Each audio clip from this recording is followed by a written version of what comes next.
आज हम अब मोहित सिंह शेखावत जी को पूछेंगे कि हमारे को प्लॉट खरीदना चाहिए या फ्लैट खरीदना चाहिए।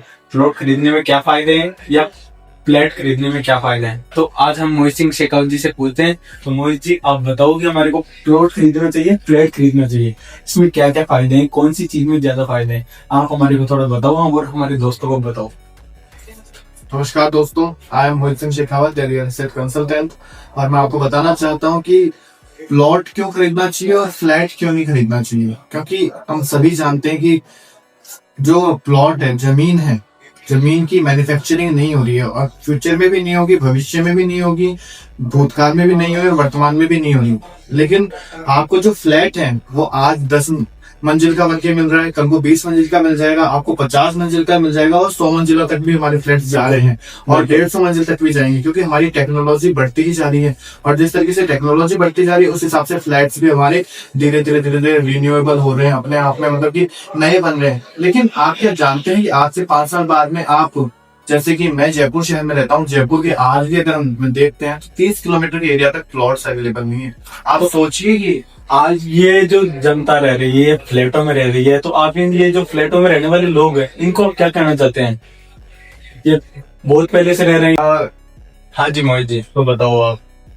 फ्लैट में जो लोग रह रहे हैं उनसे स्पेशलाइजेशन कुछ कहा नहीं जा सकता, बिकॉज रहने वाले फ्लैट में भी रहेंगे, रहने वाले अपने मकानों में भी रहेंगे और रहने वाले खेत में भी रहेंगे, सब जगह रहेंगे। तो सबका अपना अपना नेचर है, अपना अपना सोचने का तरीका है। आप किसी की सोच चेंज नहीं कर सकते, लेकिन as a real estate consultant आप किसी को इतना अच्छा कंसल्टेंसी दे सकते हैं कि अगले को अच्छे से अच्छा फ्यूचर में रिटर्न मिले।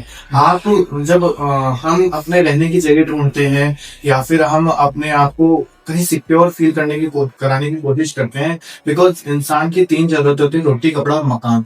और रोटी और कपड़ा चलो मिल भी। फ्लैट के लिए जो आज आपने कहा कि फ्लैट में रहने वाले लोगों के लिए आप क्या सिचुएशन, क्या राय देंगे, तो मैं कहना चाहूंगा कि फ्लैट में जो लोग रह रहे हैं वो एक तरह शॉर्ट टर्म इन्वेस्टमेंट है। शॉर्ट टर्म के लिए लोग रह सकते हैं 3 साल, 4 साल, 5 साल, 10 साल मान लीजिए। आप एक चीज सोचिए कि फ्लैट आज बहुत ही ज्यादा सुंदर दिख रहा है, बहुत ज्यादा स्पेशलाइज्ड है और बहुत ही तरीके से उसको सजाया गया है, बहुत पैसे डाले गए हैं।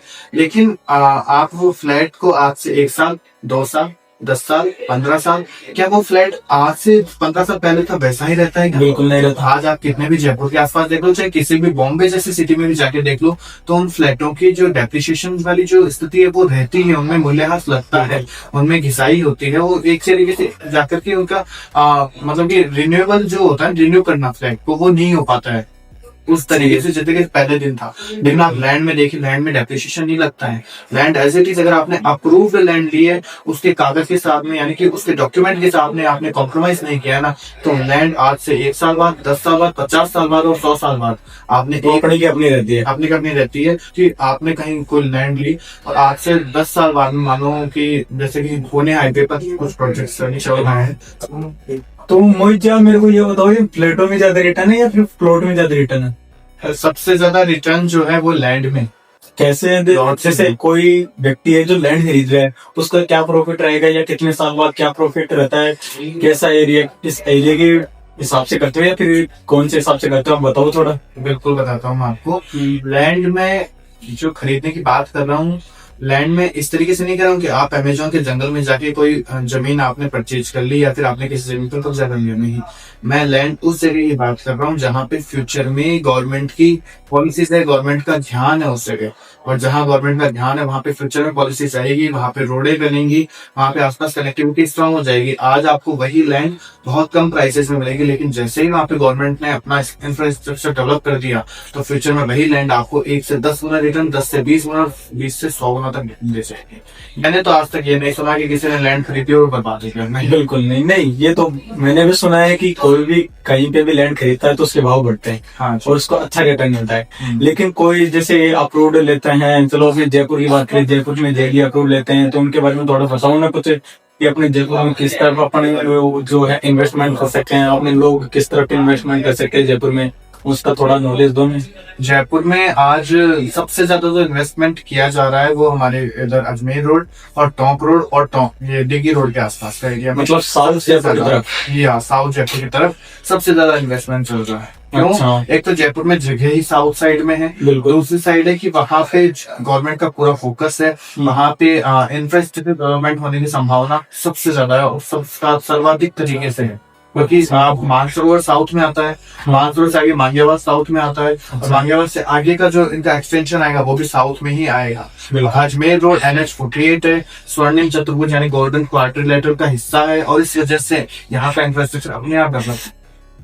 तो मोहित जी, आपका कहने का मतलब ये है कि अपने को जो फ्लैट खरीदते हैं या प्लॉट खरीदते हैं, अपने को प्लॉट ही खरीदना चाहिए। आपकी राय ये है इसमें? वैसे मैंने खूब लोगों से सुना भी था कि ये जो है, जो प्रॉफिट है, अपने को जो रिटर्न मिलता है, जस्ट सबसे ज्यादा रिटर्न मिलता है, वो अपने ज्यादातर देखा है कि खूब पैसे वाले हैं, खूब बिजनेसमैन हैं, जो ये लैंड पे ज्यादा करते हैं कि लैंड खरीद लेते हैं, बाद में 5-10 साल के लिए वो छोड़ देते हैं और उनका जो अच्छा रिटर्न आ जाता है। तो आप यही करना चाहते हैं। और आज तो मैं आपको ये इस बात के लिए बहुत धन्यवाद देता हूँ कि आपने हमारे लोगों को बताया कि अपने को ये फ्लैट खरीदना चाहिए, प्लॉट खरीदना चाहिए। क्योंकि आप जो प्लॉट का है, जो बेनिफिट्स आप बता रहे हो कि आगे 10 साल में क्या होगा, 5 साल में क्या होगा, कौन सा क्या इंफ्रास्ट्रक्चर कहाँ पे आ रहा है, कौन सा क्या डेवलपमेंट कहाँ पे आ रहा है, तो इसके लिए आपको बहुत धन्यवाद कि आप हमारे जो देखने वाले हैं, हमारे दोस्त हैं, हमारे जो क्लाइंट्स हैं, उनको आप बता रहे हो। आपके लिए धन्यवाद जी मोहित जी। बिल्कुल।